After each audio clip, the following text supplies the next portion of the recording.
ललारूबत होएगो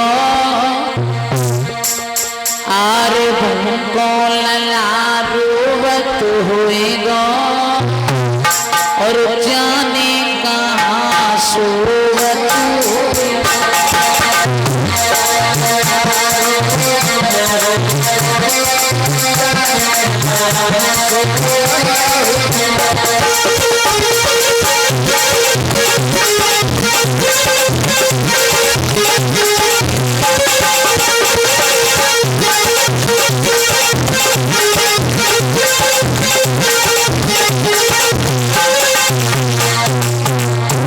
मैया कह रही है स्वामी इत मथुरायते गोकुल नगरी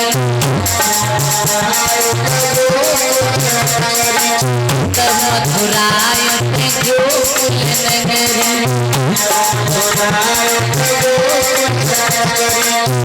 आरे तैया पहुँच तो बेटा के तैया पहुँच तो आने कहाँ सोवत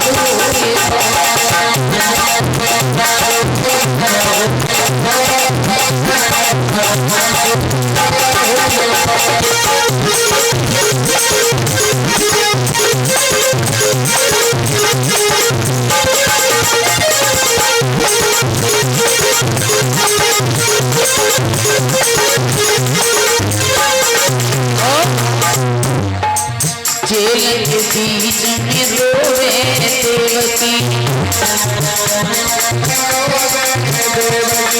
जेल के बीच में रोवती देवकी आरे अम्मा कहे तो बेटा मैया कहे तो होएगो और जाने कहाँ सोवत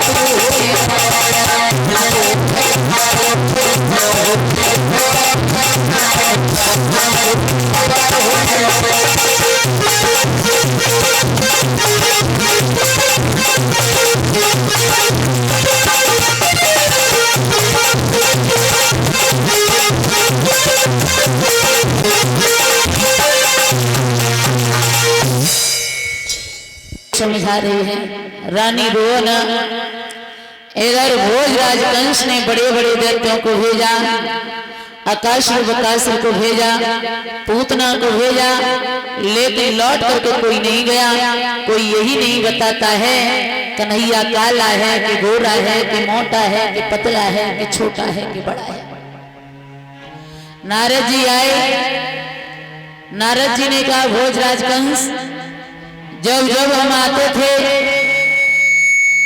तुम्हारा चेहरा हमें पुष्प की तरह खिला हुआ लगता था, लेकिन तुम्हारे ये चेहरे पर उदासी कुछ अच्छा नहीं लगता है, कोई चिंता है? कहने लगे महाराज चिंता तो है ही है जब सूखे जा रही है।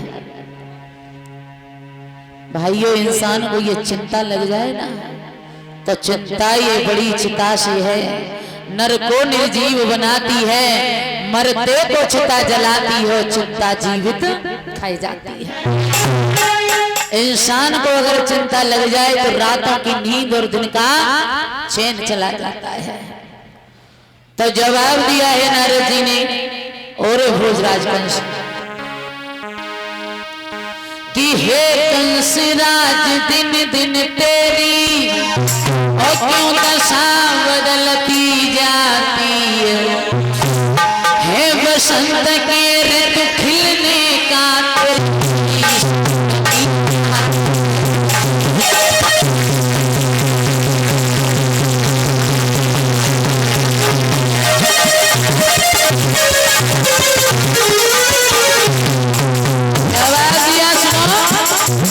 अरे शंका होगा दुश्मन की तो धावा बोले हराए तेरे करते अब व्यक्त समाज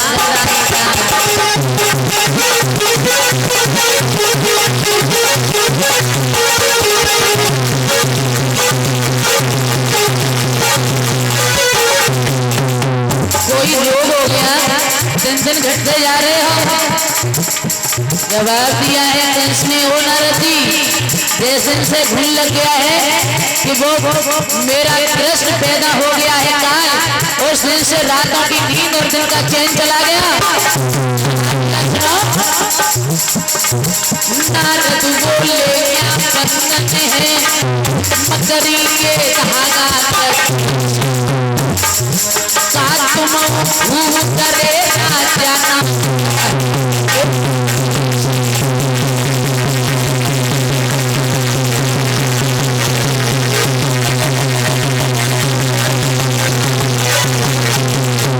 कहने लगा नाजुक बता रहे हो, तुम नहीं जानते हो कि अहीर जाति होती है ना कैसी होती है। अहे अहीर दोनों पूरे अहे गुरु अहीर। लला निशाने पर लगे जाकर उसी को तीर कहते हैं, और आन में जान को दे दे उसे अहीर। अहे अहीर दोनों पूरे अहे गुरु अहीर। अहे कहते सांप और अहिवाचा मान जय पर पाचा तजय अहीर।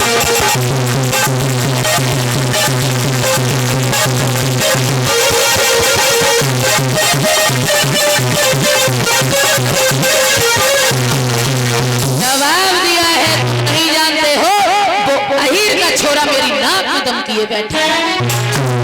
बड़े बड़े देवताओं को भेजा, कोई लौट करके ये नहीं बताता कन्हैया काला है कि गोरा है कि मोटा है कि पतला है कि छोटा है कि बड़ा है। जवाब दिया है नारद जी ने, कोई उपाय सोचो। उपाय क्या सोचे, मैंने जैसे ही जैसे इस बीमारी का उपाय किया है ना वैसे ही वैसे बीमारी बढ़ती जा रही है। आरे हाथ जोड़ की कंसनी के गिरा अरे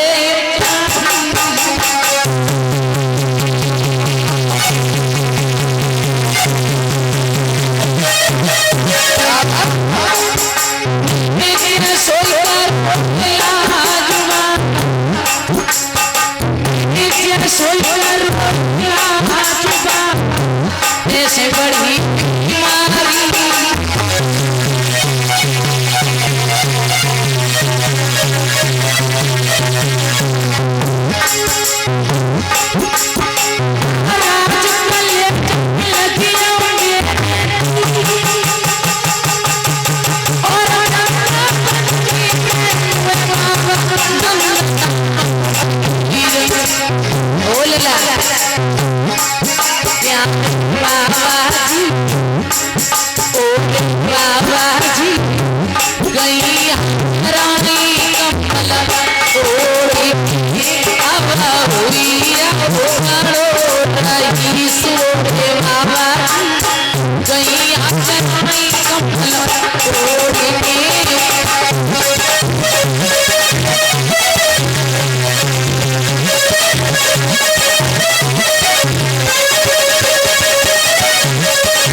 जवाब दिया है, क्या बताऊं वो कन्हैया मेरे हाथों में नहीं आता है।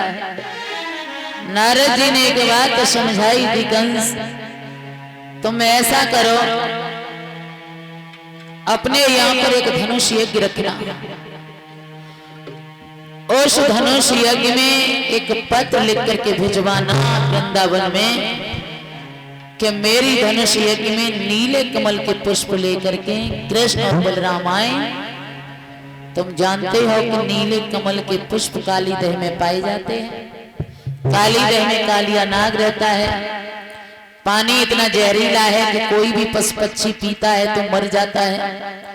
और अगर कन्हैया पीला है वो लेने जाएगा, अगर लेने गया तब भी मारा जाएगा, और ना लेके आए तो मथुरा में मरवा देना। कंस कहने लगा बड़ा अकल की बात बताई है।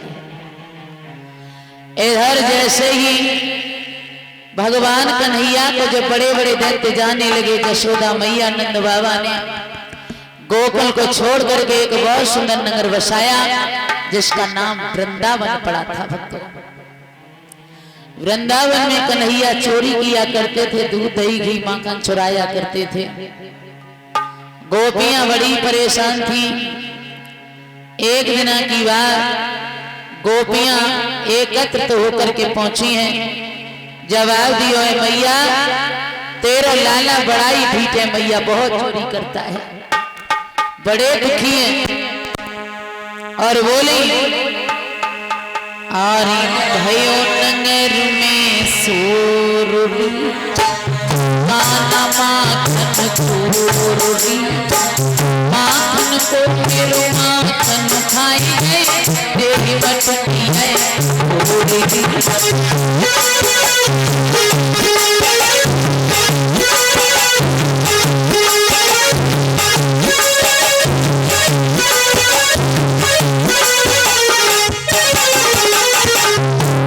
मैया तेरा कन्हैया एक नंबर का चोर हो गया है। सारे ब्रज में हल्ला है गयो कि मैया को लाला बहुत बड़ा चोर है।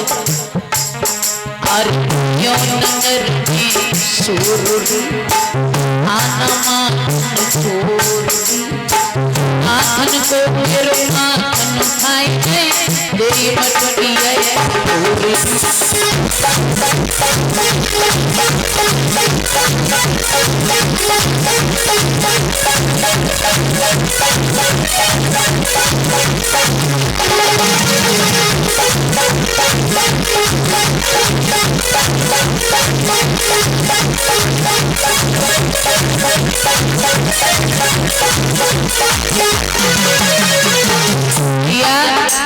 लाला का करे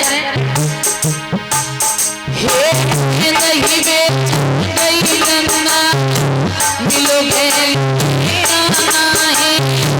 माखन को माखन खाई, समझायो नहीं माने।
भैया कहाँ लगी वाली, मेरे घर आए चीज की कमी है, मेरे लला चोरी काहे करेगा।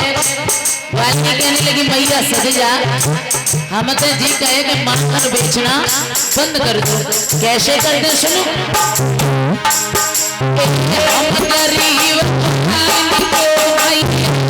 यही काम हमारो है, दही बेच बच्चा पा, कैसे हुई तो जादू है।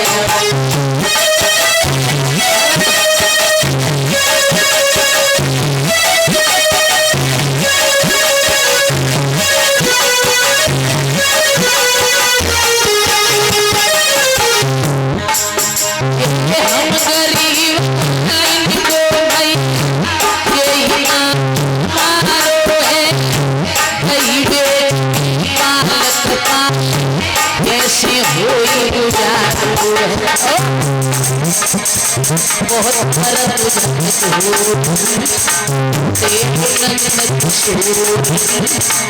माखन को मेरो माखन खाइयो, दही भटकी है।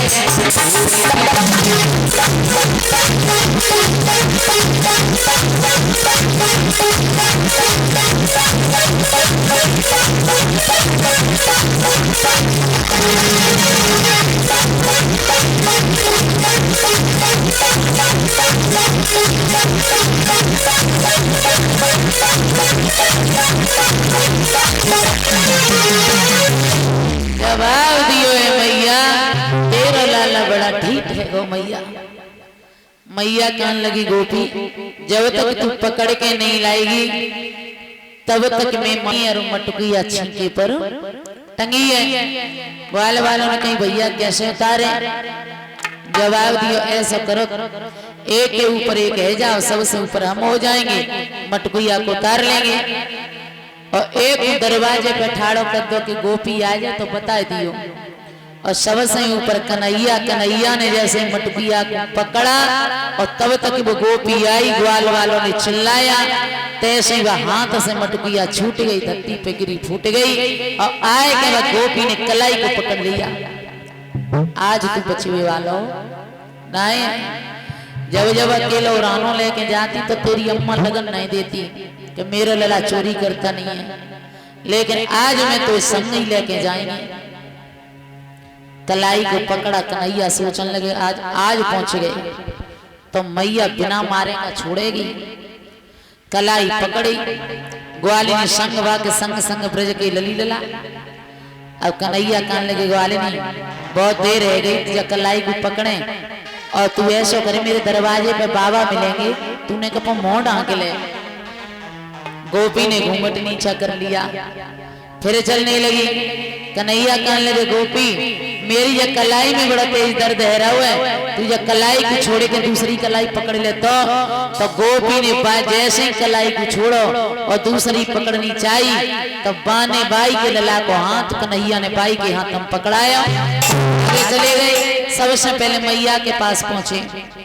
मैया कहने लगी, कन्हैया पूछने लगे मैया कल वे गोपी तो काका उड़ाने दे रही? जवाब दियो गोपी कह रही थी कि तुम माखन खाए जाए, मटकी फोड़ दे, दहिया को बिगाड़ दे। कहने लगी एक नंबर झूठ बोलती हैं। देख मैया आज मैं गाँव के घरे तो नहीं गो ना लाला, मेरे ही पास बैठा है तो तू देखे रही है थोड़ी बहुत देर में कोई न कोई और झूठे सांचे उड़ाने लेके आई रही होगी, क्योंकि तेरा कन्हैया तुम चोरी करे ही ना। और तब तक वो गोपी लल्ला को पकड़े, लम्बो घूंघट मारे, भाजते आवे दरवाजे पे आई मैया, ओ मैया आज तो मैंने तेरे लल्ला को पकड़ के लाई हूँ। और दरवाजे पे की बात कह रही है मैया, आरे मैंने जीना उतरत देखो री जसोदा के रोला।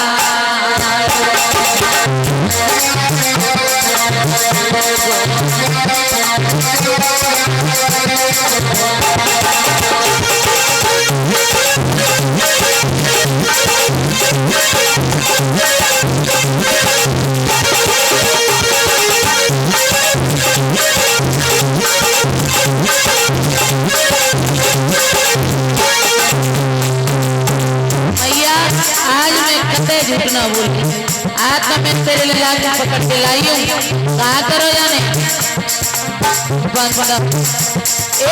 मेरे खेल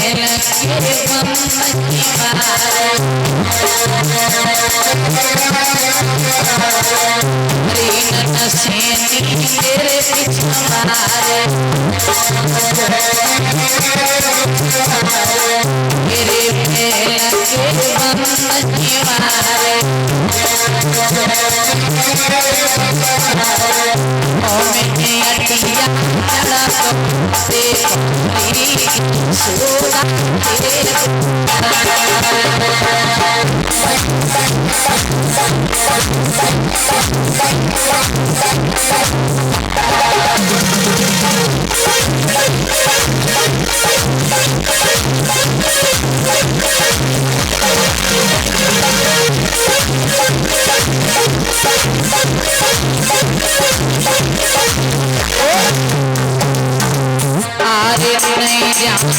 कब को चली आयो छुपायो जन छुपे आयो जाने कब को चली आयो मेरे माँ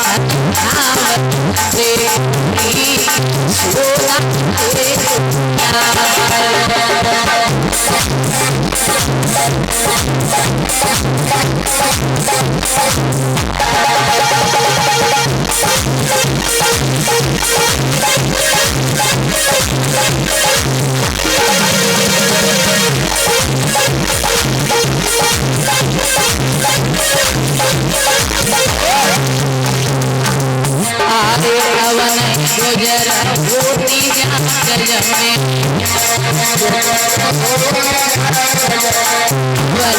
गुजर होती जाकर जमे ग्वालन के में आए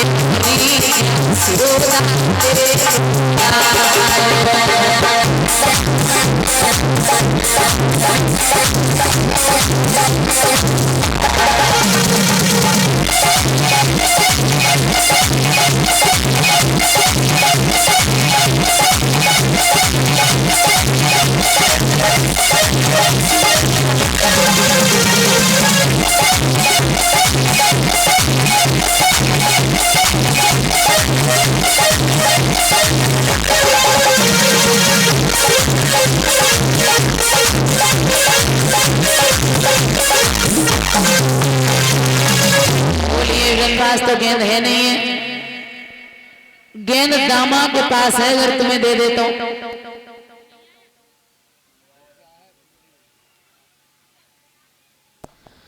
कन्हैया और मनसुखा पहुंचे हैं दामा के पास। कन्हैया कहने लगे भैया दामा मोए गेंद दे दे। दामा कहने लगो काहे के लिए? जवाब दियो ग्वाल वालों का बड़ा मन है गेंद का खेल खेलेंगे। दामा कहने लगो सुन गेंद तो बिल्कुल नहीं मिलेगी। काहे? जे गेंद मेरी अम्मा की और अम्मा ने बनाई है। एक ही शर्त पर गेंद दे सकते हैं, अगर गेंद खो जाए तो ढूंढ ढांड के मेरी गेंद मोई ला के दे दो तो ले जाओ। मनसुखा कहने लगो भैया कह दे कौन खोएगी। कन्हैया कहने लगे कि बात सुने, अगर गेंद खोई गई और मैंने अपनी अम्मा से बनवा दी तो नहीं लेंगे, सोने चांदी की डिब्बा दे तो बेऊ न लेंगे। गेंद खोई जाए और जो ही गेंद लाए के दे दे तो ले जाओ। कन्हैया कहने लगे ठीक, बड़े ही खुशी है। आर काली ने पे खेलन आयो री जियवारो सो संवरिया।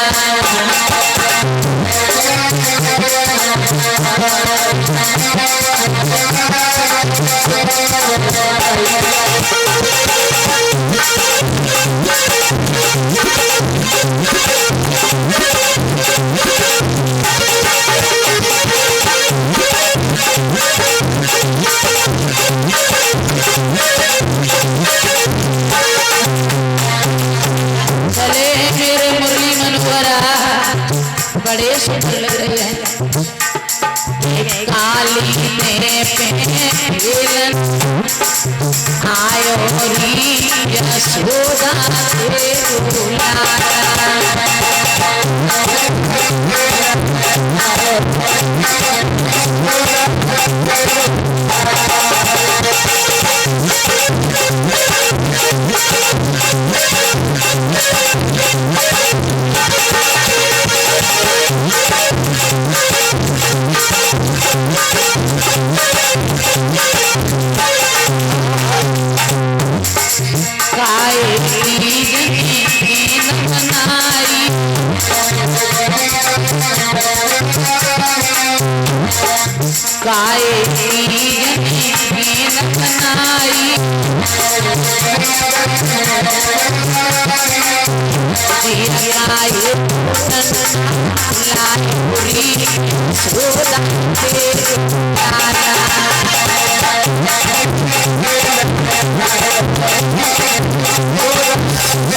रेशम की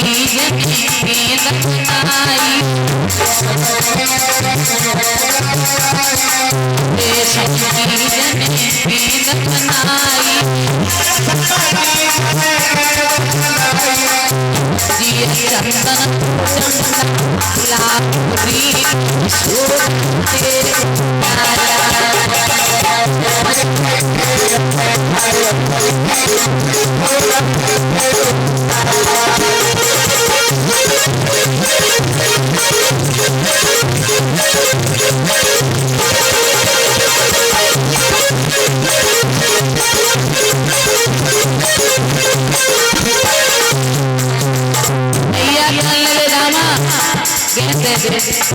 खेलने के बड़ा मन है और बोले ये जिसका मस्ती खाने दामा बात मान ले मस्ती खाने दामा बात मान ले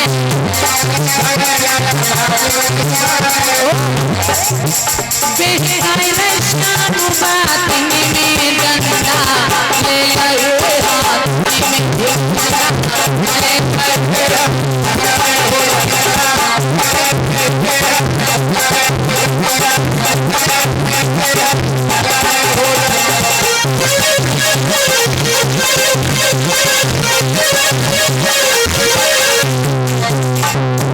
ये बोलो है दामा का ये श्रम रहो बेहिका कोई जाएगी न मेरी गिरही को मनवा बोलो है दामा का ये श्रम रहो बेहिका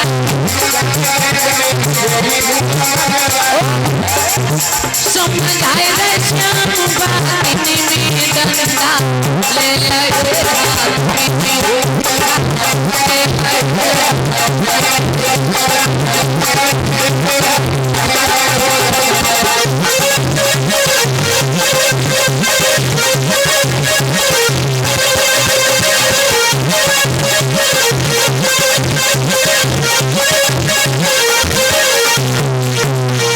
चले हैं भगवान कन्हैया ग्वाल वालों को साथ में लिया है, दामा को लिया है, गेंद को हाथ में लिया है, पहुंचे हैं काली दह पर जहां गायें चल रही हैं। भगवान कन्हैया आपस में गेंद का खेल खेल रहे हैं। कन्हैया मनसुका को गेंद देते हैं, मनसुका फिर दामा को गेंद देते हैं, दामा कन्हैया को गेंद देते हैं। घूमते घूमते गेंद घूमते घूमते जब कन्हैया के हाथ में आई, कन्हैया के हाथ में जैसे ही गेंद आई, कन्हैया ने फेंक करके गेंद दामा की तरफ ऐसी मारी जो गेंद जाकर के काली दह में गिर गई। हो तो जैसे ही काली दह में गेंद गिरी, दामा दौड़ करके आया, झट झपट पकड़ कृष्ण की कमर, बोला मत बहला दो मोहन, अगर अपनी कुशल चाहते हो तो गेंद अभी ला दो। हरे बोले ना कुछ मसले पर क्यों विश्व खाने देता है, और फटे हुए चथड़े पर क्यों पीतांबर फाड़े देता है। कन्हैया कहने लगे दामा गेंद तो काली दह में गिर गई, और तुम जानते हो कि काली दह का पानी इतना जहरीला है कि कोई भी पशु पक्षी जब पियत है तो वो मर जाता है, और अगर गेंद लेने जाएंगे तो हम मर जाएंगे। दामा कहने लगा पहले ही कह दिया था ना कि गेंद खो गई तो दूसरी गेंद नहीं लेंगे, और चाहे मर जाओ चाहे जिंदा रहो गेंद ला करके दो। तो पीतांबर को छोड़ दे। कन्हैया कहने लगे हट जा, अगर तमाचा लग गया ना तो दूर जाकर के गिरेगा। दामा कहने लगा अच्छा चोरी की चोरी और ऊपर तो सीना जोरी, आगे तो गेंद खो गई है फिर तमाचे की बात कर रहे हो। तुम बाबा नंद के बेटा हो तो दूध दही घी मक्खन खाया होगा तुमने, तो बलवान मैं भी कम नहीं हूं, मठा तो मैंने भी पिया है। तो अच्छा ही इसी में है कि गेंद ढूंढ करके ला करके दे दो। कन्हैया सोचने लगे कि इसके मुंह लगना ठीक बात नहीं है। कदम के वृक्ष पर चढ़े, ऐसी छलांग लगाई। भगवान कन्हैया जब काली दह में गिरे, सारे ब्रज में मातम छा गया। सभी को मालूम पड़ा कि जसोदा का लाला काली दह में कूद गया है। मैया ने सर को जमीन से मार दिया। बेटा जब तो गोकुल में था तो बड़े बड़े दैत्य आए थे, तब मैंने गोकुल को छोड़ करके वृंदावन बसा लिया था, लेकिन मुझे ये नहीं पता था कि तुम मौत के मुंह में चला जाएगा। बाप जिंदा बैठा है, माँ जिंदा बैठी है, जो इसका बेटा मर जाए तो ये तो माँ जानती है कि कितना दर्द होता है। आज मैया बिलक बिलक करके रो रही है, कन्हैया आर मैया खाती पछार बिलकी हुई पीटी रही छाती।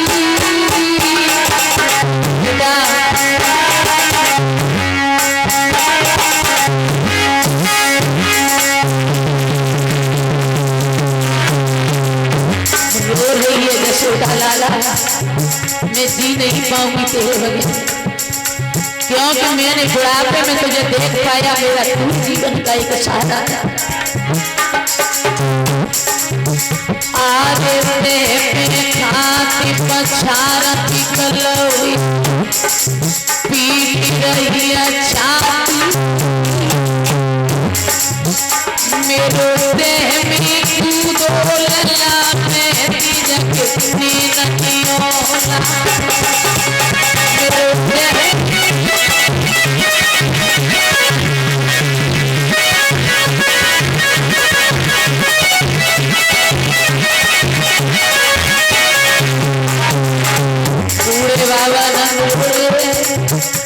माँ यशोदा रो रही है, गोपी ज्वार रो रही है। अरे नहीं सीमा को समझ आई,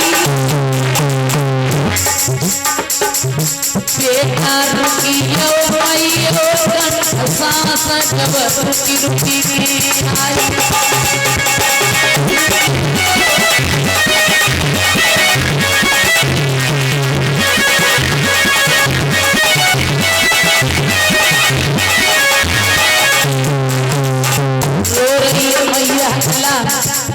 तेरे बगैर तेरी माँ जी नहीं पाई। यशोदा माँ काली रह पे पछार खा रही है, लल्ला कोई का बनी आई, कन्हैया का बनी आई, छोड़ो या खबर में मैया वो साथ।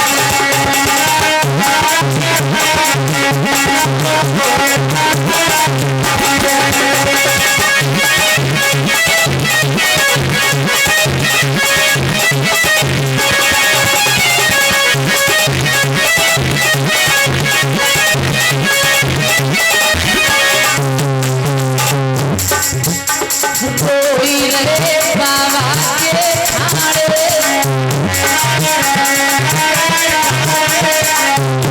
रोई रहे बाबा तेरे खाड़े,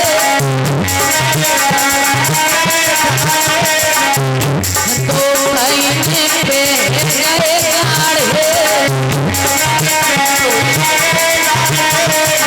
भाई ना पे हुए गाड़े।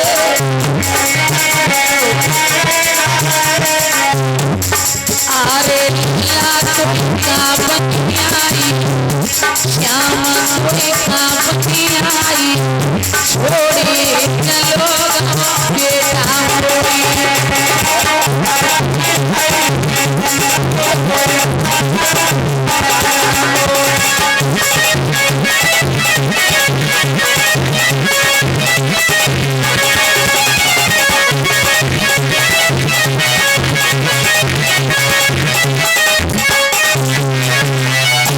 माँ यशोदा बिलक बिलक करके रो रही है, दामा तेरी गेंद अगर खो गई थी तो मैं तो सोने चांदी की गेंद बनवा देती, हीरा मोती की गेंद ले लेता, लेकिन तुमने अच्छा नहीं किया।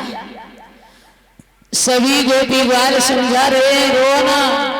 भगवान कन्हैया जैसे ही काली दह में गए, देखा कालिया नाग सो रहा है और नागिनी जाग। कन्हैया कहने लगे नागिनी चला तो जाऊं ना, लेकिन हम बाहर गेंद खेल रहे थे, खेलते खेलते गेंद चली आई है और मेरी गेंद ढूंढ ढांड के दे दो, हम वापस चले जाएंगे।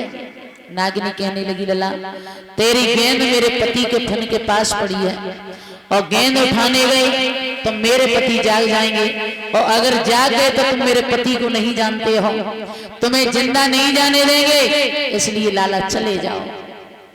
कन्हैया कहने लगे बड़ा ठसक दिखा रही है, अगर इतना ही घमंड है तो तू पति को जगा दे। कन्हैया की तरफ देख करके नागिनी कहने लगी तुच्छ बालक और मेरे पति को ललकार रहा है, मैं तो तेरा तरस खा रही हूँ और तू मेरे पति को ललकार रहा है कि उठा दे।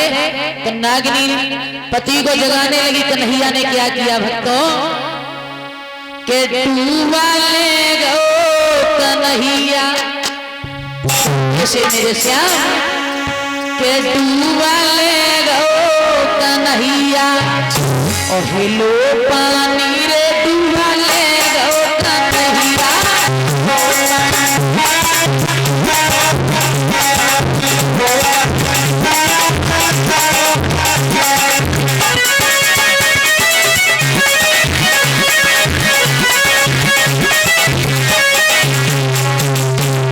भगवान कन्हैया ने डुबकी लगाई, डूबा लइयो कन्हैया, डूबा लइयो कन्हैया, हिलो पानी डूबा लेगो कन्हैया।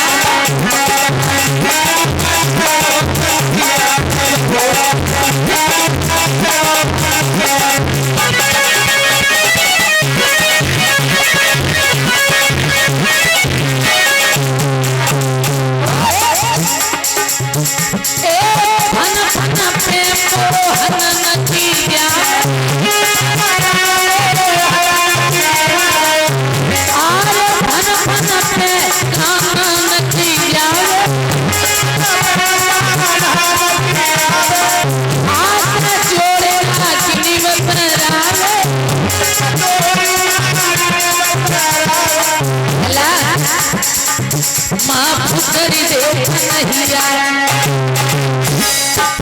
माफ कर दे कन्हैया,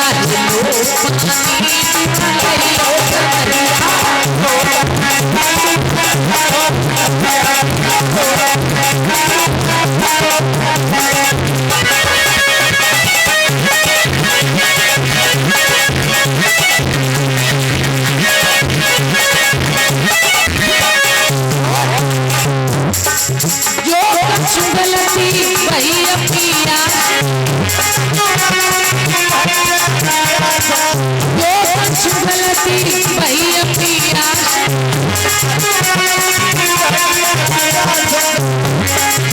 लहरा ले रही नगरिया, लहरा ले रही नगरिया, लो पानी डूबे गो कन्हैया।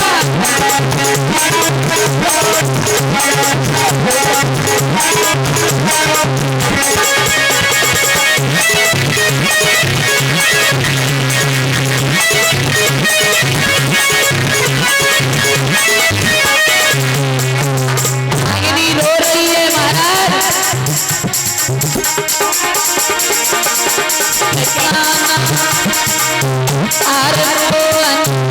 कैसी तुमने भी रसिया, कैसी बजाई तुमने भी ये नागिनी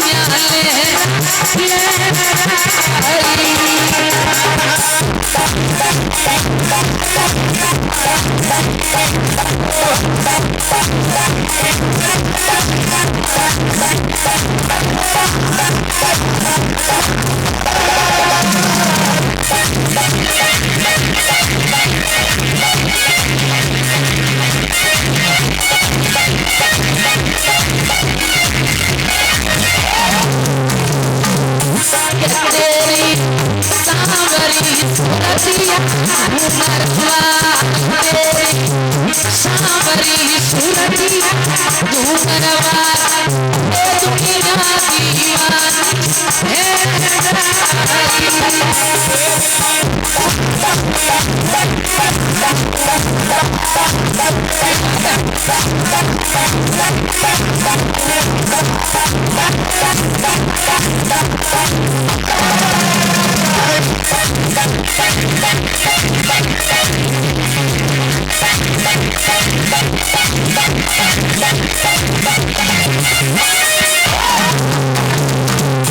के जागी सारी मरी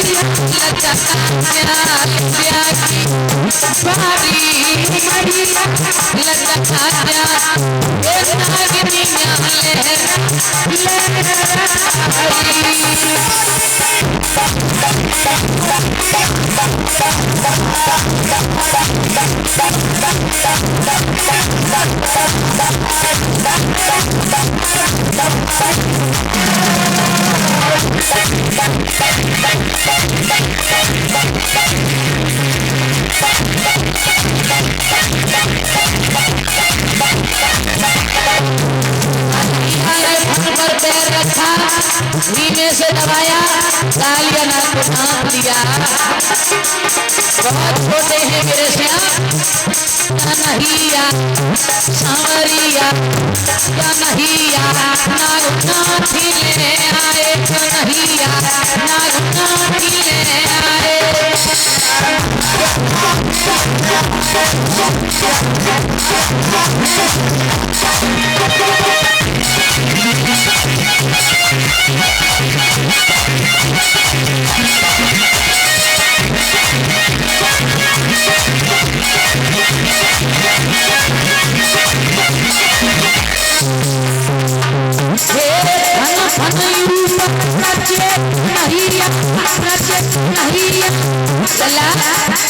झुके झुके न बजाए, कन्हैया नागनाथी ले आए, कन्हैया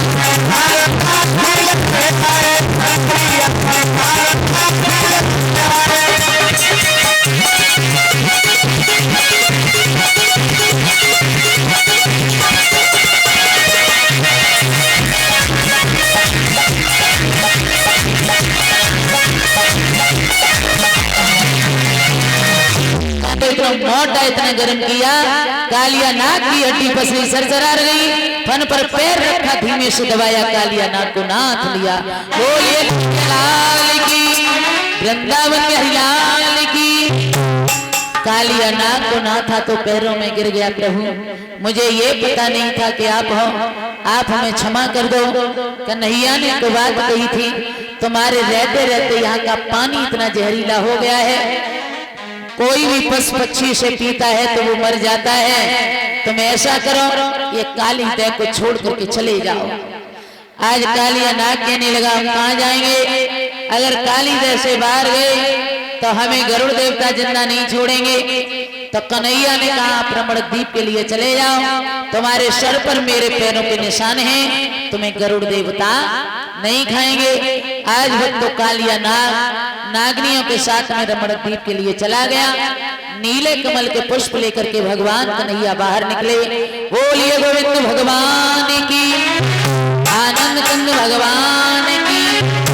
सभी माता बहन भाई बंदे को भजन बोलने पड़ी। होती पूजा काहे के लिए करता हूँ? जो बच्चा खाए और नाराज है जाए, ऐसे देवता की पूजा करो जो बच्चे खाए, तुम खाओ, वे खाए और कबू नाराज न हो। मतलब जवाब दियो मैया।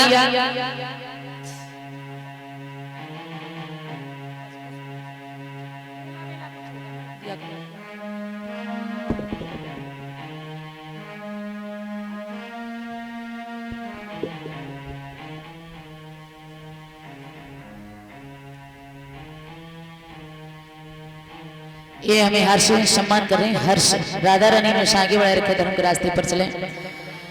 कन्हैया बाबा के पास पहुंचे, कहने लगे, बाबा तुम्हें एक बात बताओ, इंद्र की पूजा काहे के लिए होते हैं? जवाब दियो लला, जब हम इंद्र की पूजा करते हैं तो इंद्र खुश होकर के जल बरसाता है।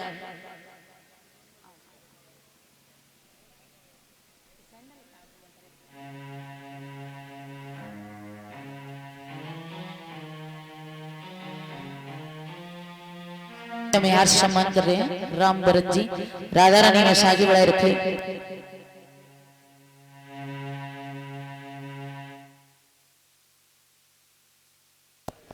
महाराज बाबा कहने लगे, लला इंद्र की पूजा इसलिए होती है कि जब जल बरसाते हैं तो ब्रज में अनाज उत्पन्न होता है, और ब्रज में अनाज उत्पन्न होता है तो सारे ब्रजवासी व अनाज से पेट का पालन पोषण करते हैं, और बाई खुशी में हम इंद्र की पूजा करते हैं। कन्हैया कहने लगे अगर इंद्र की जगह हम गोवर्धन की पूजा कराए दें तो? जवाब दियो लाला, इंद्र इतना नाराज हो जाएगा कि इतना जल बरसाएगा कि ब्रज को डुबो देगा, इसलिए नाम भी मत लो गोवर्धन का।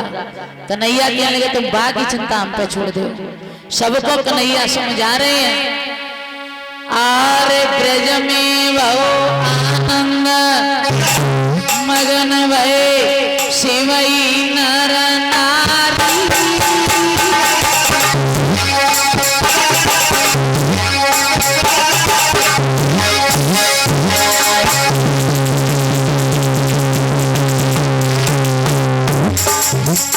और नंद भवन में भीड़ भैया गोपिनी की आवाज। अरे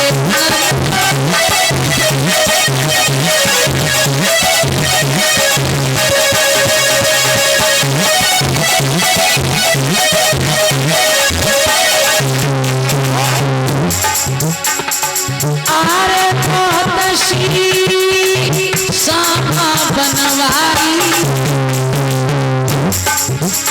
और इंद्र की पूजा होए कन्हैया के मन में नहीं आई।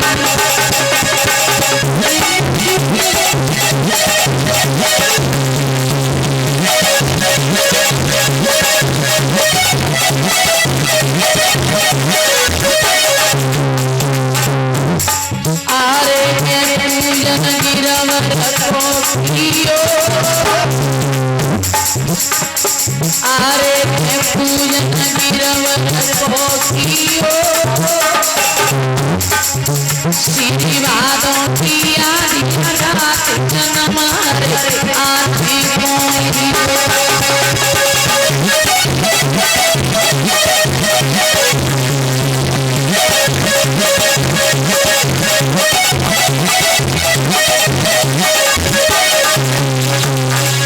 कन्हैया ने कहा बाबा उसकी आप चिंता ना करें, आप हम पर छोड़ दो। सारे ब्रजवासी बड़े हर्ष के साथ में पूजा करने जा रहे हैं। गोवर्धन महाराज कहाँ हैं? जल्दी लेके आओ और इधर रख देना, इधर ही यहाँ पे।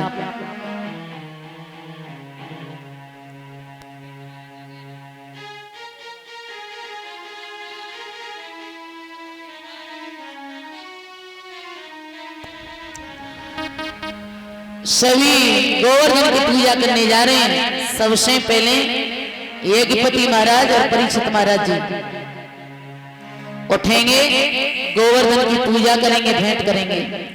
उसके बाद कलश भरने वाली कन्याएं और फिर माता बहनाएं उठे, गोवर्धन की पूजा करेंगी, भेंट करेंगी और फिर अपने अपने स्थान पर बैठते जाएंगे। और मैं तो गोवर्धन को जाए मेरे वीर, नहीं मान तुम मेरो मनुआ।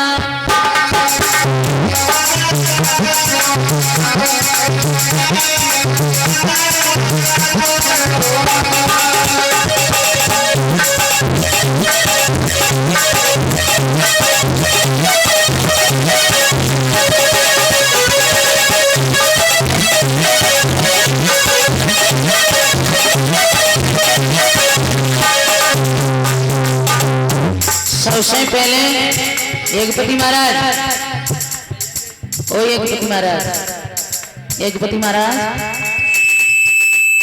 जोड़ा को साथ मिले और पूजा करो। गोवर्धन की पूजा करेंगे, भेंट करेंगे। परीक्षित महाराज जी खड़े हो जाओ। उसके बाद कलश भरने वाली कन्या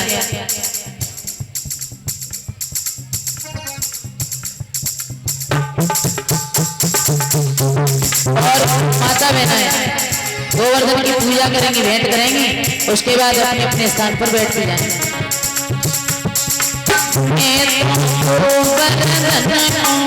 जाएंगे नहीं माना तुम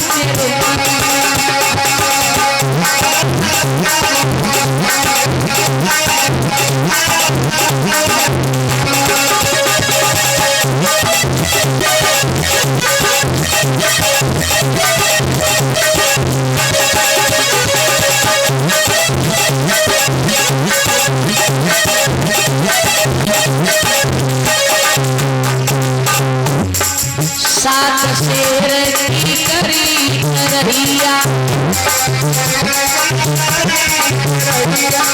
सात शेर की करी रहिया, संग में जाए रही जसुदा मैया, संग में जाती जसोदा मैया,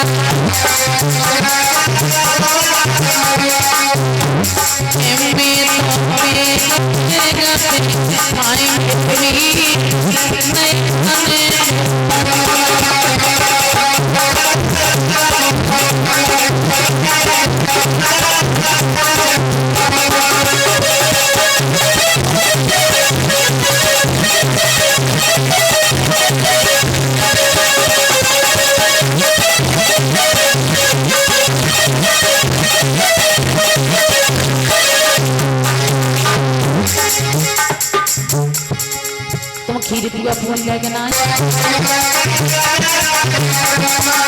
संग लगाए रही को अनकिया, सात कोस की दे परिक्रमा,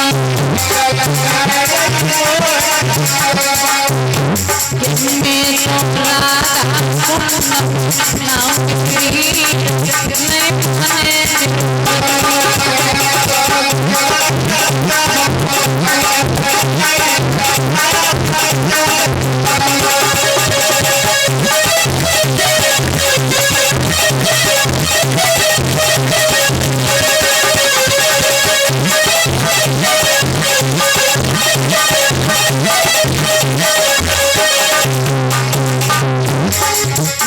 नाम बरसानो घूमेंगे, नंदगाम बरसानो घूमेंगे,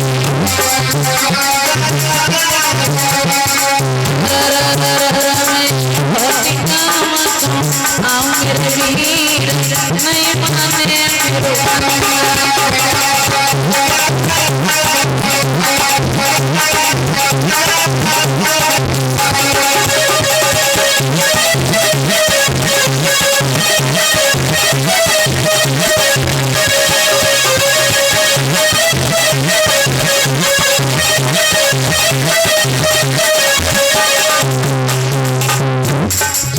श्री गोवर्धन महाराज और तेरे माथे मुकट बिरागी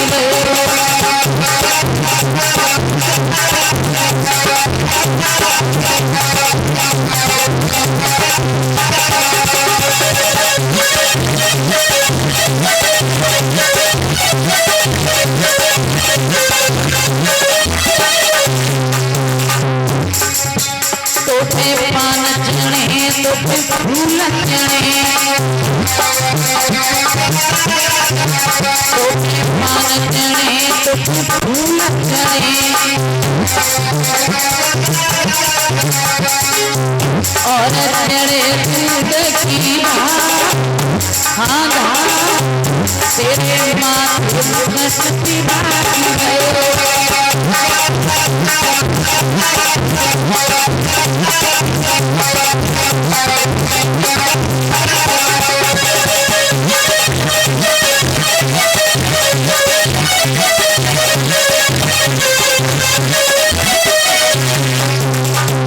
तेरे कानन कुंडल सोई रहे, तेरे कानन कुंडल सोई रहे,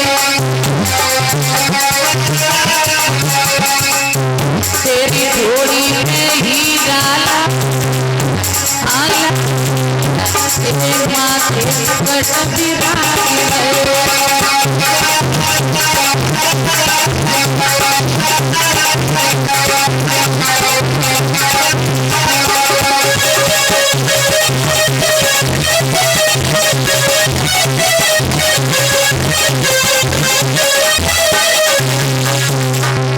तेरी सात कोस की परिक्रमा, तेरे साथ तो सकी खरी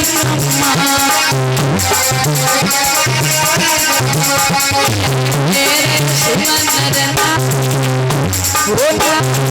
में क्रोध इंद्र ने कियो श्री भादों की आधी रात जन्म हरे आठे को लियो।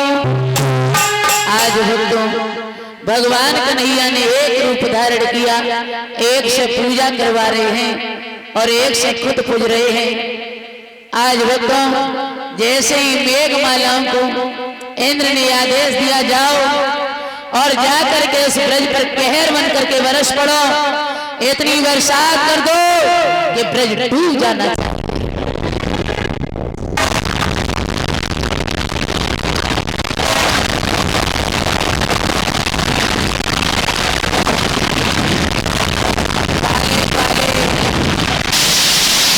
बादल घिर रहे हैं, बिजली तड़फड़ा रही है। भगवान कन्हैया के पास जाकर के नंद बाबा कह रहे हैं, ला मैंने बहुत इनकार किया था लेकिन तूने मेरी बात को नहीं माना। और एक बात कह रहे हैं, आरे काले काले बदरा कन्हैया भैया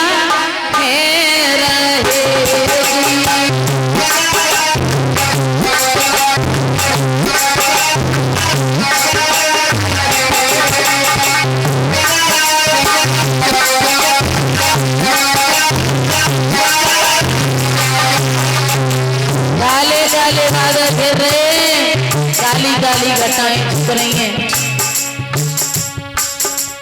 काले काले बदरा कन्हैया भैया घेर रहेगी।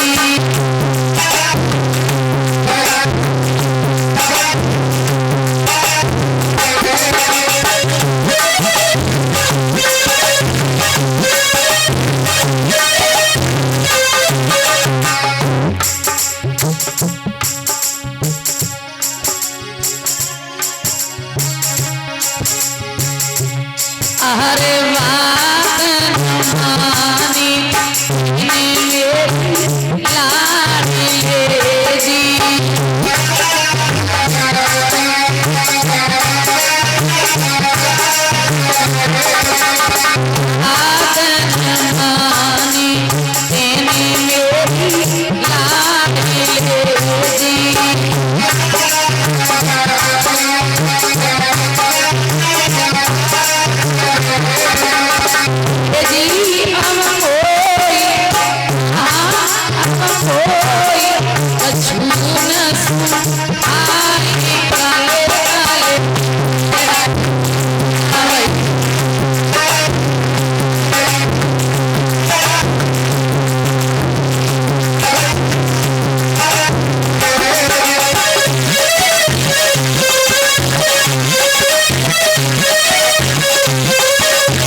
कन्हैया से नंद बाबा कह रहे हैं, बेटा तुमने मेरी बात को नहीं माना।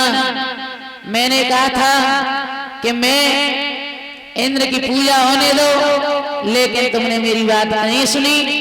कन्हैया कहने लगे आप चिंता न करें। भगवान कन्हैया ने छंगुली को लगाया और गोवर्धन पर्वत को धारण कर लिया। बोलिए गोवर्धन महाराज की। जैसे ही गोवर्धन पर्वत को धारण किया तो मैया जसोदा ग्वाल वालों से कहने लगी, ग्वाल वालों तुम ऐसा करो, थोड़ा थोड़ा सा सहारो लगाओ और मेरे लला छोटा हुए तुम ऐसा न हो जो गोवर्धन पर्वत गिर जाए। और एक बात बोली है मैया, किन्निक सादे रहो गोपाल, किन्निक सादे रहो गोपाल, ओ जिया गिरवर गिरने परे।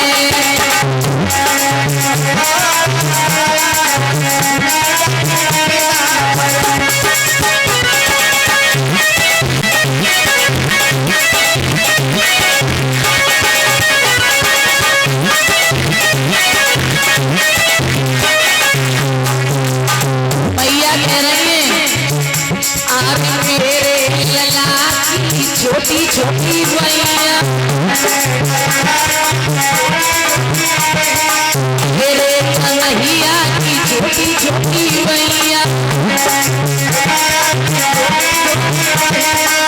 जो के नैया में नरम कलैया,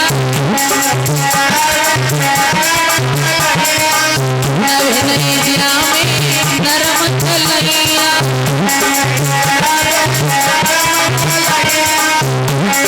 यशोदा रे यशोदा रे गिरवर गिरने परे।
ऐसा करो ग्वाल वालों, थोड़ा थोड़ा सहारा लगाओ, थोड़ा थोड़ा।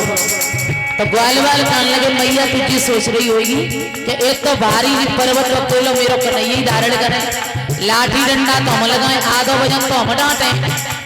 कन्हैया समझ गए कि ग्वाल वालों को घमंड हो गया कि गोवर्धन पर्वत हम धारण करें। कन्हैया के आगे खड़ी थी वृषभानु की दुलारी बरसाने वाली श्री राधा, और राधा ने कन्हैया को देखा और कन्हैया ने राधा को देखा। दिमाग हट गया, क्या हुआ, पर्वत हिलने लगा। अब ग्वाल वाल कहने लगे अरे पर्वत दिया कोई कन्हैया जाए साथ कन्हैया।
ऐसा नहीं हुआ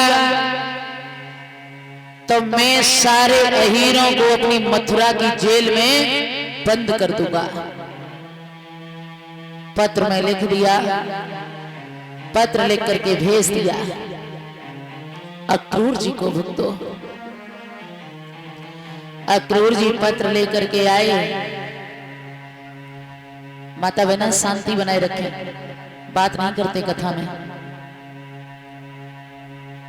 माँ यशोदा नंद बाबा के पास पहुंचे हैं अक्रूर जी। नंद बाबा ने बड़े सम्मान के साथ में बिठाया। एक बात पूछी है अक्रूर जी, कैसे आना हुआ?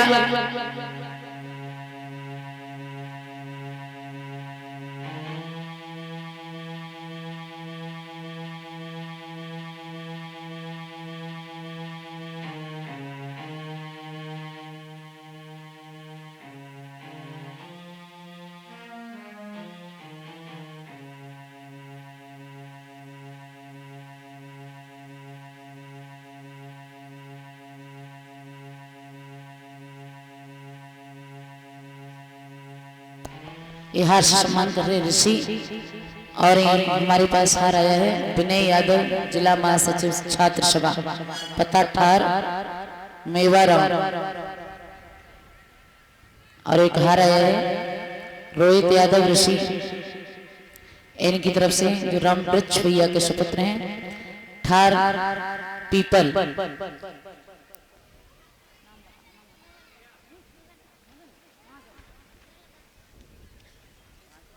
ये हमें हर्ष सम्मान कर रहे हैं।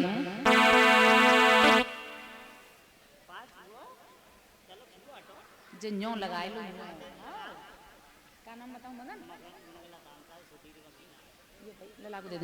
ये हर्ष सम्मान कर रहे मगन जो नगला दान साय राधा रानी में से आगे बढ़े रखे धर्म के रास्ते पर चले। महाराज जैसे ही सम्मान के साथ बिठाया, जवाब दिया है कैसे आना हुआ, तो अक्रूर जी ने एक बात कही कि मुझे भोजराज कंस ने भेजा है। जैसे ही कंस का नाम लिया, वसुदेव को इतने कष्ट देने वाले भोजराज कंस का नाम लेते ही नंद बाबा समझ गए कि काऊ अच्छे काम के लिए नहीं भेजा होगा। पूछने लगे क्यों भेजा है? अक्रूर जी, उस कंस ने बड़े बड़े दैत्यों को भेजा तो मैंने डर की वजह से गोकुल को छोड़ दिया, मैंने वृंदावन बसा लिया, अब क्यों भेजा है? पत्र लिया, निकाल करके दिया। पत्र में लिखा था कि मेरी मथुरा में एक यज्ञ है, जिस यज्ञ में कृष्ण बलराम को आना बहुत जरूरी है। अगर ऐसा नहीं हुआ तो मैं सारे अहीरों को अपनी मथुरा की जेल में डलवा दूंगा। हाथों से पत्र छूट गया, जमीन में गिरा। जैसे ही यशोदा ने देखा तो दौड़ करके आई, पत्र उठाया, पत्र में पढ़ा। आहा भक्तों, मैया कहने लगी अक्रूर जी, मैं आपसे एक ही प्रार्थना कर रही हूं, आप पत्र ले आए अच्छी बात है, लेकिन आप मेरे बेटा को मत बता देना। और एक बात बोली है कि जोड़े प्यारे हाथ ऐसे ललाते मती कहियो, जोड़े प्यारे हाथ ऐसे ललाते मती कहियो।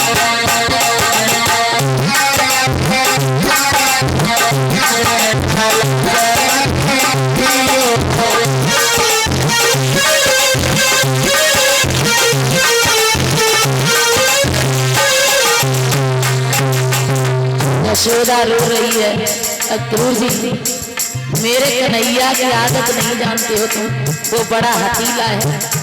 अगर मालूम पड़ गया कि कंस ने नीले कमल के पुष्प मंगाए हैं तो वो जाएगा लो करके और कंस से जिंदा नहीं छोड़ेगा। मेरे लल्लाए मारे आँखिन के तारे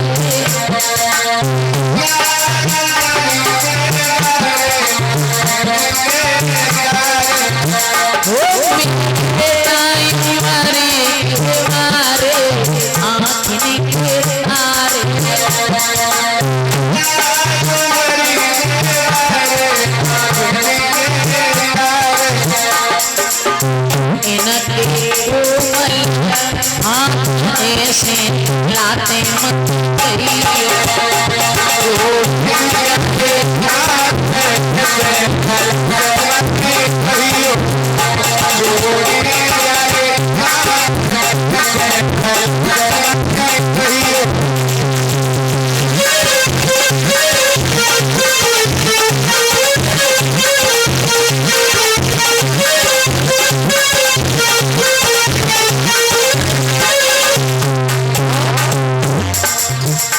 जो मथुरा जाएगो कन्हैया मर गई मैया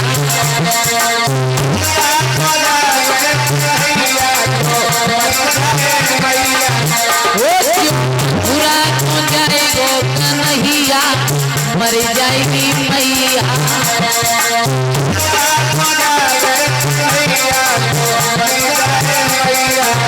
इनके कोमल हाथ ऐसे लाते मती गई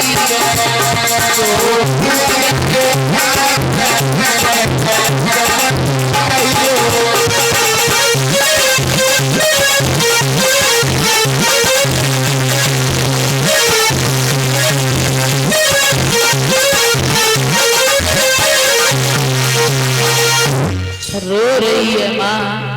एक ही बात कह रही है, क्रूर जी आप मेरे बेटा को मत बता देना, न मेरा कृष्ण बड़ा हटीला है, घुमानेगा नहीं। कुछ देर तक बातचीत हुई, उसके बाद अक्रूर जी बाहर घूमने चले गए तो कन्हैया मिल गए अक्रूर जी को। आवाज दी, चाचा जी कैसे आना हुआ? तो अक्रूर जी ने हंस करके यह कहा, कृष्ण तुम्हें मथुरा में कृष्ण ने बुलाया है, मथुरा के भोजराज कंस ने बुलाया है। पूछने लगे क्यों? जवाब दिया उन्होंने एक यज्ञ किया है और इस यज्ञ में कृष्ण बलराम को बहुत जरूरी बुलाया है।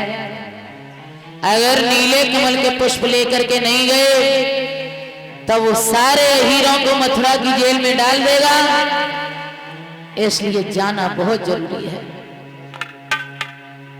कब चलना है? सुबह। कहने लगे ठीक। सुबह की सुन करके कन्हैया एकांत में जाकर के बैठ गए तो मन में एक विचार कर रहे हैं कि मैं अब तक ग्वाल वालों में रहता रहा, खेलता रहा, खाता रहा, और जब मैं इन्हें छोड़ करके जाऊंगा ना तो ये जी नहीं पाएंगे मेरे बगैर। क्योंकि भक्तों इंसान जब एक दूसरे से मिलता है ना तो प्रेम हो जाता है, और जब प्रेम होता है ना तो मिलकर के बिछड़ने में बड़ा दर्द होता है। भाइयों, मिलकर के बिछड़ना और बिछड़ करके मिलना ये कर्मों का खेल होता है कि कर्म से मिले वो भयो और कर्मई तो बिछुड़ाए, रे पागल कर्म संभार ले तो फिर मिलेंगे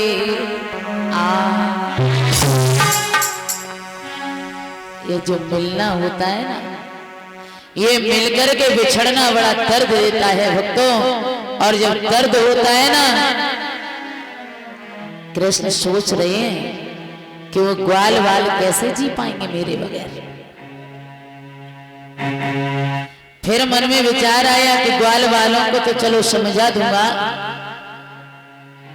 लेकिन मैं गोपियों को कैसे समझाऊंगा जो मेरे साथ रहती रही, खाती रही, नाचती रही। फिर मन में विचार आया कि चलो गोपियों को भी समझा दूंगा, लेकिन मैं अपनी मां को कैसे समझाऊंगा। मां को समझाना असंभव नहीं, नामुमकिन होता है। ए लली बिटिया, ए माड़ी, बैठ जा। मम्मी कहाँ है? मम्मी को ढूंढ, मम्मी के पास बैठ। जवाब दिया है, मैं अपनी मां को कैसे समझाऊंगा, क्योंकि दुनिया को समझाया जा सकता है, लेकिन एक मां के प्यार को समझाया नहीं जा सकता। पत्नी पूछती है कितना कमाया, ये औलाद पूछती है आपकी कितना बचाया, तब सिर्फ आपकी एक मां पूछती है बेटा क्या अभी तक तूने कुछ नहीं खाया।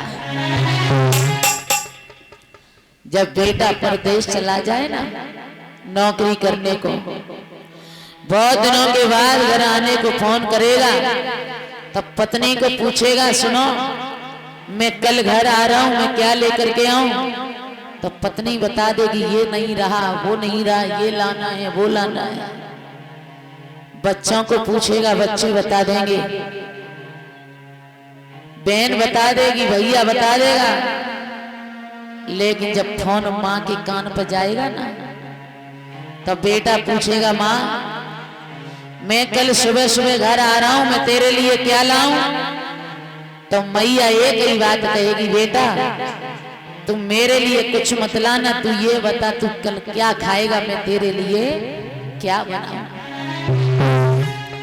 ये माँ का प्यार हो तो माँ का प्यार होता है। आज भी ना अगर तो माँ का बेटा स्कूल चला जाए और आने में देर हो जाए ना, थोड़ी बहुत देर, तो माँ का दिल नहीं लगता है किसी काम में। सोचती है कितनी देर हो गई, पता नहीं कहाँ रह गया। जब माँ के प्यार का तो किसी ने पार नहीं पाया भक्तों। कितना निर्मल और पावन है माँ बेटे का नाता। जब माँ के प्यार की कोई बराबरी नहीं कर सकता। कितना निर्मल और पावन है माँ बेटे का नाता। 9 मास गर्भ में रखती उस माँ को शीश झुकाता।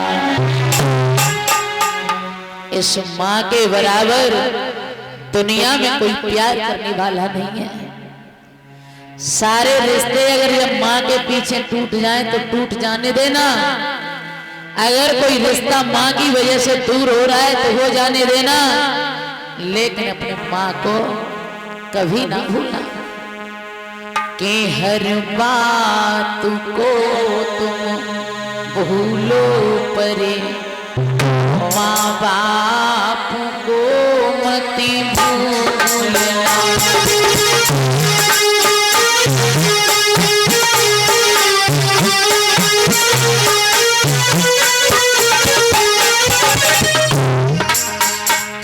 हर बात को तुम भूलो परे,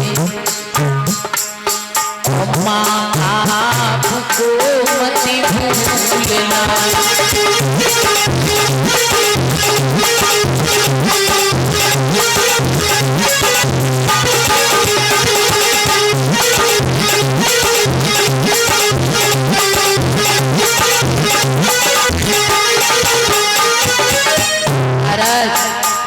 कितने भी आप पैसे वाले हो जाओ, कितनी भी बड़ी बड़ी कोठियां बना लो, अगर तुम्हारी वजह से तुम्हारे माँ बाप दुखी हैं तो वो कुछ ठीक नहीं है।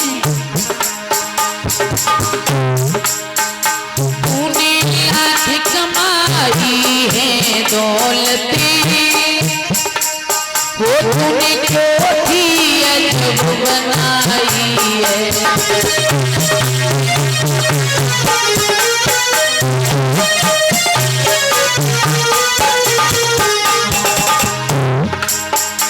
माँ बाप खुश नहीं है तेरे, बेकार ये शिवरी कमाई है।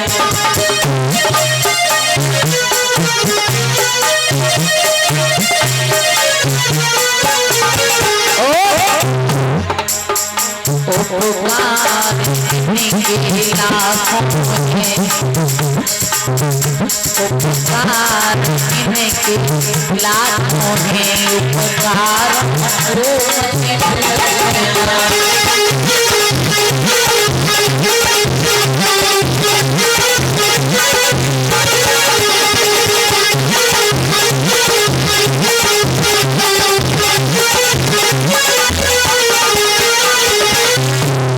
एक माँ का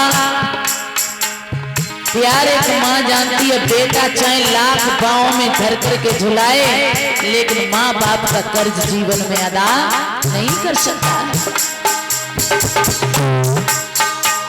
नाजों से पाला है तुझको, फूलों की तरह कलियों की तरह,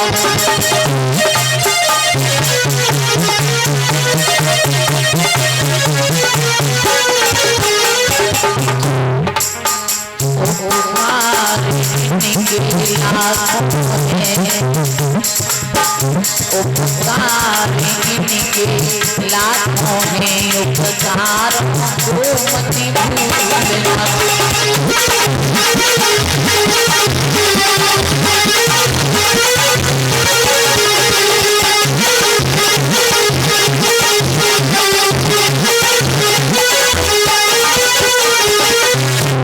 महाराज कृष्ण अकेले बैठे बैठे सोच रहे, जैसे ही आवाज निकली मैया दौड़ करके उठ करके आई, गोपियों क्या हो गया? अरे इतनी रात्रि गए, क्यों रो रही हो? एक गोपी ने कहा, माँ तुझे पता नहीं है कि जब ब्रज पर बहुत बड़ा दुख का पहाड़ टूटने वाला है। मैया कहने लगी, क्या हुआ?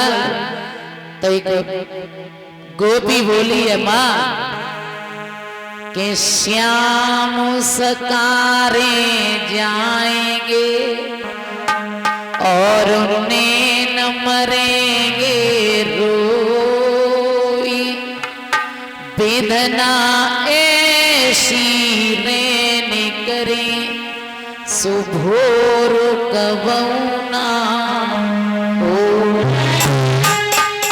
मैया तो जे मालूम ना है क्या सुबह होते ही मेरा श्याम ये ब्रज छोड़ करके जा रहा है। यशोदा कहने लगी, पागल तो नहीं हो गई हो? अरे वो मेरा लाला है और भला एक बेटा एक मैया को छोड़ करके कहां जाएगा? एक गोपी समझाने लगी, माँ तेरा होता तो नहीं जाता है। कोयल के सुत का गाने पाले और हंसी हंसी कंठ लगाए, और बड़े भई जब उड़ने लागे तो कुल अपनी को धायरी मैया रोवे मती।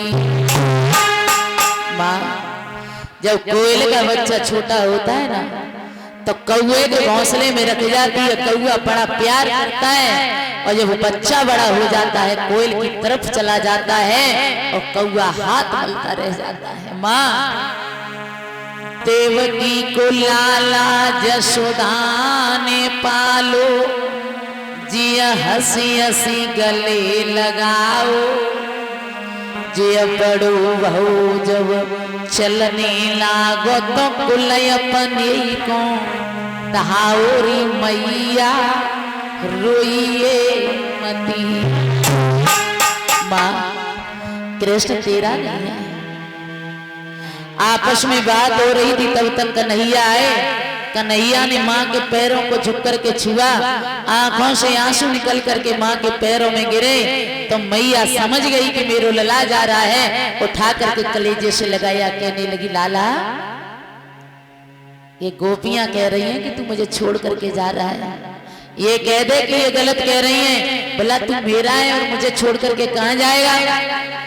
कन्हैया कहने लगे माँ ये सच कह रही है। मैया कहने लगी कृष्ण लोग कहा करते थे कि तू देवकी का है, तू मेरा नहीं है, लेकिन मेरा दिल नहीं मानता था, लेकिन आज मुझे एहसास हो रहा है कृष्ण कि तू देवकी का है, तू मेरा नहीं है। लाला जब तू छोटा था ना, दरवाजे पे एक महात्मा आए थे, उन्हें मैंने तेरा हाथ दिखाया था। महात्मा ने एक बात कही थी, मैया तेरो लाला बड़े है कि बहुत बड़ा राजा बनेगो, लेकिन बेटा मैं ये नहीं जानती थी जब तू राजा बनेगा तो तू मुझे छोड़ करके चला जाएगा। जब मैया तो कोई गलती है ये, और छाती से लगाए कि बेटा कोई को बात पूछ रही है, लाला आरे कब आयो बीरज के बासी रे कब आयो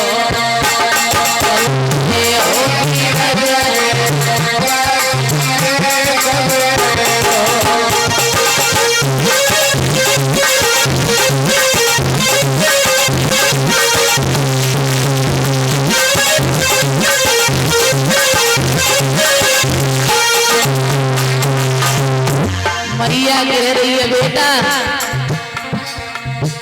नंद बाबा रे रोए रहे ठाड़े, नंद बाबा जे रोए रहे ठाड़े, आँख में तीन की बेत पनारे, आसन के इनकी चलत पनारे, तेरी रोए रही सोदा माँ रे अरे हो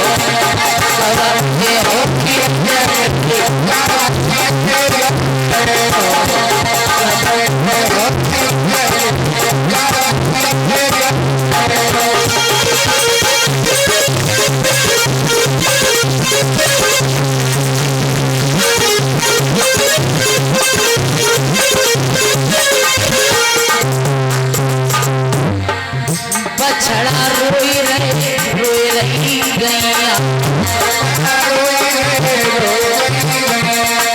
हाँ ले कृष्ण कन्हैया,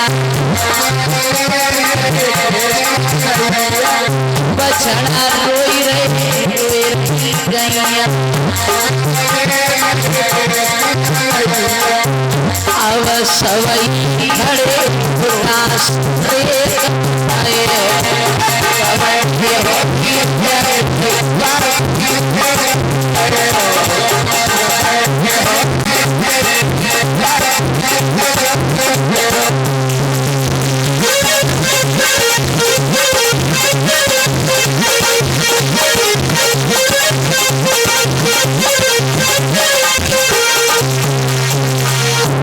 माँ रो रही है बेटा कि तब तक हमें चैन नहीं आता था।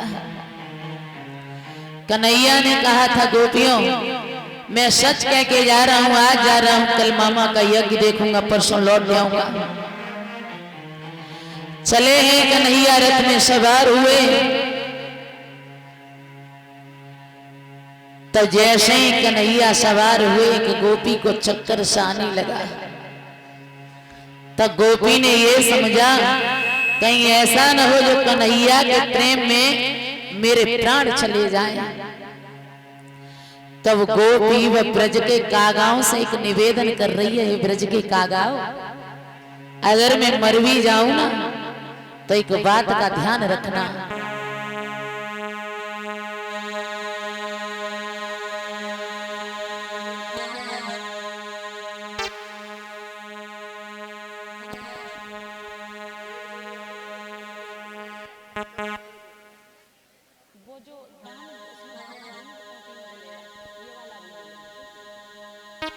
ये हमें हास्य सम्मान कर रही हैं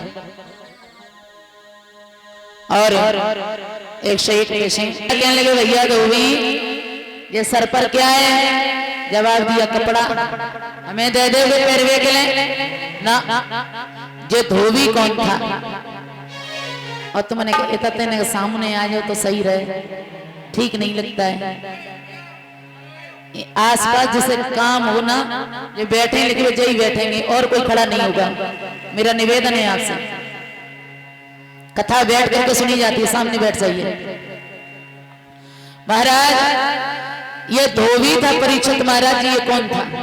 ये पूर्व जन्म में महाराज अवधपुरी में मर्यादा पुरुषोत्तम श्री राम के यहाँ धोबी था। जब सीता मैया को रावण चुरा के ले गया, अग्नि परीक्षा के बाद सीता जब महलों में रहने लगी तो जब धोबी की धोबी एक दिन मायके चली गई। आने में कहूँ एक रात काऊ के घरे रुक गई, लौट करके आई तो ये धोबी अपनी धोबिन को पीट रहा। एक बात कह रहा था, सुन मैं वो राम नहीं हूँ जिसने सीता लंका में रावण के घर रही, लौटा करके घर में रख ली, मैं तुझे अपने घर पर नहीं रखूंगा। तो मंत्री ने राम से कहा था, प्रभु जहाँ अवधपुरी में एक धोबी अपनी माँ सीता पर लांछन लगा रहा है, कह रहा है कि मैं राम नहीं हूँ जो सीता घर में रख ली, मैं घर नहीं रखूंगा। तो नहीं, मर्यादा पुरुषोत्तम श्री राम ने कहा था, धोबी अभी तो हम मर्यादा में बंधे हैं, लेकिन द्वापर में आकर के तुम्हें जरूर मारेंगे। तो जय धोबी की बातों से राम ने सीता को वनवास दे दिया था। और सीता को वनवास क्यों हुआ? क्योंकि सीता को श्राप लगा हुआ था। एक बार सीता जनकपुरी में जब छोटी थी तो पूजा करने जाती थी। एक दिन सीता ने देखा कि तोता और तोती आपस में बात कर रहे हैं। तोता कह रहा है तोती आगे चल करके जब श्री राम धनुष तोड़ेंगे तो सीता उनके गले में जयमाला डालेंगी। ये बात हम आज वाल्मीकि से सुन करके आए हैं। सीता ने देखा कि ये तो हमारे भविष्य के बारे में बता रहा है। तोता को पकड़ा, पिंजड़े में बंद कर लिया। उस समय वह तोता की तोती थी, वो गर्भवती थी। उसने श्राप दिया, सीता जब मैं गर्भवती हूँ तो तूने मेरे पति से मुझे अलग कर दिया, मैं तो अपने प्राण त्याग रही हूँ, लेकिन तुझे श्राप दे रही हूँ कि जब तू गर्भवती होगी तो अपने पति श्री राम से पिछड़ जाएगी। इसी श्राप के कारण सीता को वनवास हुआ था। वही धोबी द्वापर में आया, कन्हैया कहने लगे धोबी ने कपड़ा दे दो। धोबी कहने लगा नहीं, तुम्हारी औकात है जो कपड़े पहन लो। आगे बढ़े, धोबी को जमीन पर पटका, घूंसा लगाया, धोबी के प्राण पखेर उड़ गए। और आगे बढ़े, देखा एक कुबलिया पीड़ हाथी खड़ा है। जिस हाथी में 10,000 हाथियों का बल है। जहाँ हाथी को कंस के ससुर जरासंध ने कंस को दहेज में दिया था। एक बात कही थी, जागना ये हाथी मर जाएगा तो समझ लो तुम्हारी मौत पक्की है। क्या किया? अरे सोनी पकड़ी की हाथी धरन ते मार,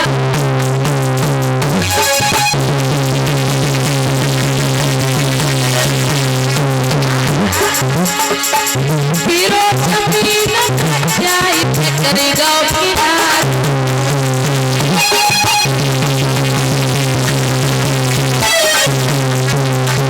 धोबी को जमीन पर पटका, घूंसा लगा दिया। महाराज का जमीन दोनों लड़ेगी,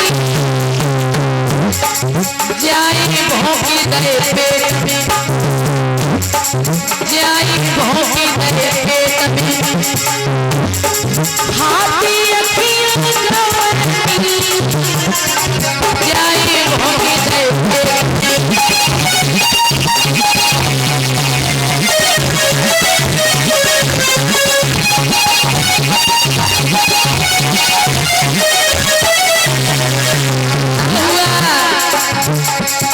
सोई अकुबद नहीं सब हमें खुशियाँ सोई करी हाथी अकुबद नहीं सब हमें खुशियाँ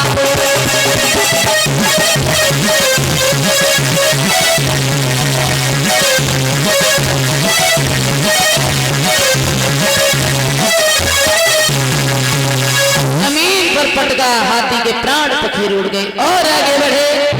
क्या देखा एक 3 जगह से टेढ़ी स्त्री चली आ रही है हाथ में कटोरा कटोरे में चंदन कैसी है कुबिजा आरे दारे कमरे पे आता और कुंवरी आगे तेरे आई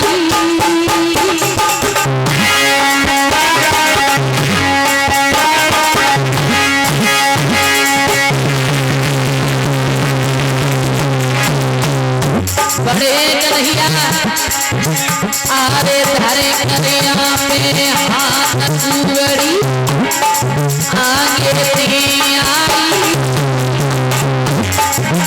जगो चंदन मरो कटोरा कंसा कोया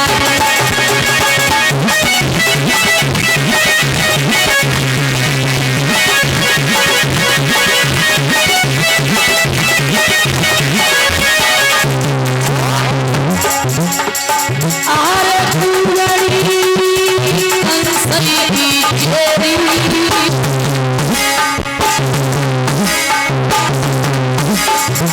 जगत देखते रूप श्यामा ने आगे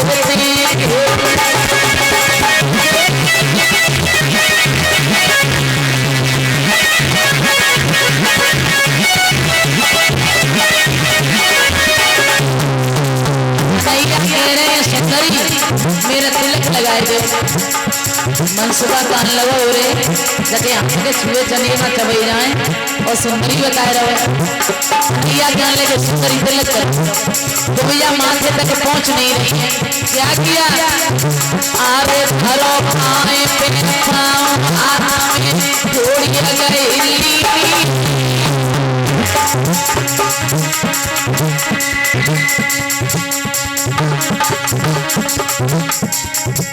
बाकी आंख में लग गई तो मेरी 2 निकारें नहीं हुए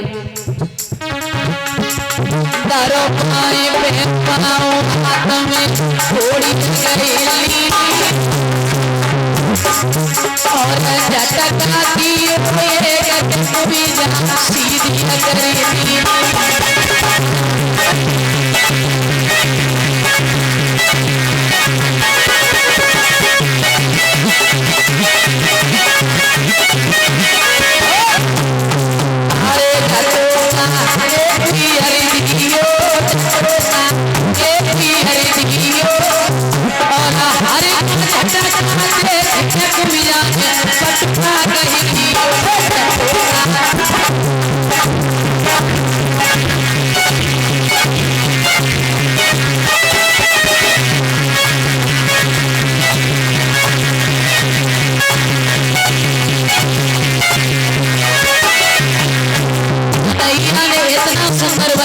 इतना सुंदर बना दिया अब तो कुंवरी ने पीताम्बर पकड़ लिया एक बात कह रही है कन्हैया मधुवन जब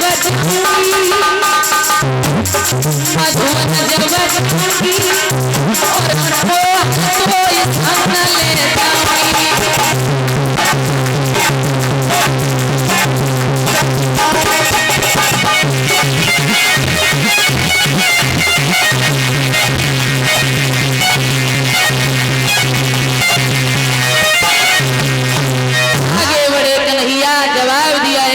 से मामा का यज्ञ देखने लौट करके आएंगे और आगे बढ़े।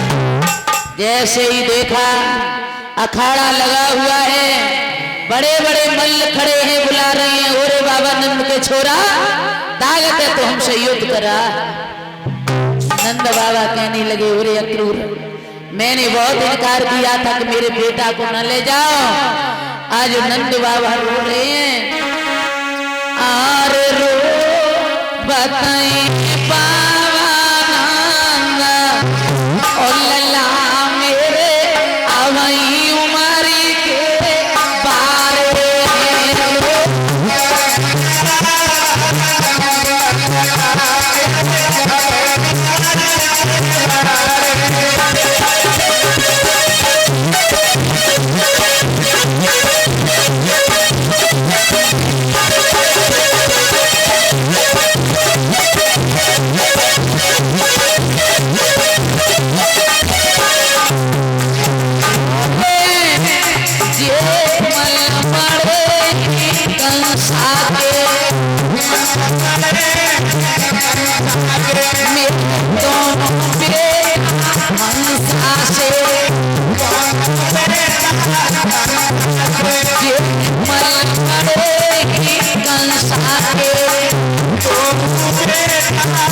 ओ जवारना ते परियो भावना जवारना ते परियो भावना हिला मेरे हवाई मरी के पारे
जमीन पर पटक दिया, भूसा लगाया, डांट पकड़ी। भोजराज कंस के पास पहुंचा। कंस कौन मारेगा? कंस के पास पहुंचे और मैं कहूंगी 1 2 3 पे मारना है। पहुंचो। कंस के केस पकड़ करके जमीन पर पटका। कहा मामा याद कर, तूने मेरी मैया देवकी को केस पकड़ करके जमीन पर पटका था। आज उसी देवकी का 8वां लाल मेरी छाती पर बैठा हुआ है। 1 2 3 आगे से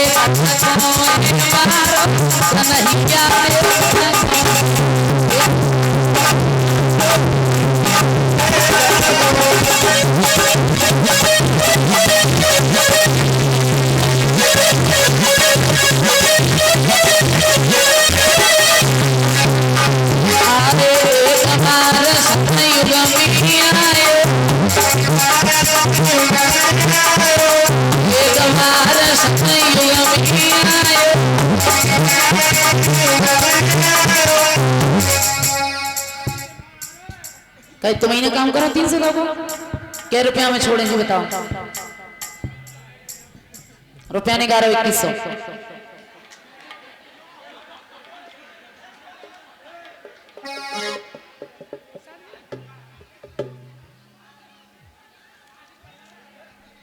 हाँ भाई साहब।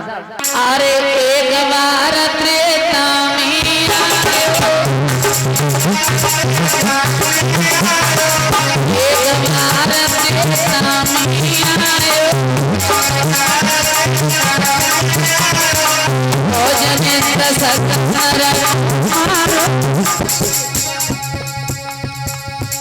जनेन्द्र शंकर मारो